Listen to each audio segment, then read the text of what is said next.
Nagdetalye na sa wakas ang aktres na si Kim Chu tungkol umano sa manliligaw niya ngayon na si Paolo Avellino. In fairness, wala namang sinabing nega ang TV host actress tungkol sa aktor. Hindi raw niya alam ang style ni Paolo sa panliligaw. Pero sa takbo ng mga nagiging usapan nila kapag magkasama sila, nag-e-enjoy naman daw siya.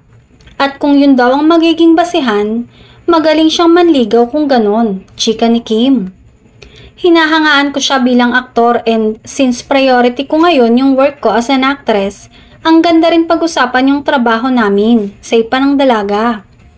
Pagkatapos nilang mag-break ni Sian Lim noon, sinabi niya na hanggat maaari ay ayaw na niyang makipag-date sa taga-showbiz.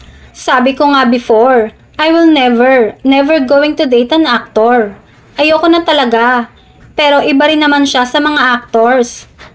Feeling ko parang hindi lang siya yung basta nagpapakyut. Pero ang tanong, handa na nga ba siyang magmahal uli pagkatapos ng hindi kagandahang paghihiwalay nila ni Sian?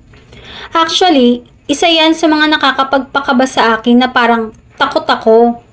Kailan ba ako magiging ready ulit? Sinabi ni Kim na boyfriend material naman ang lead man nito.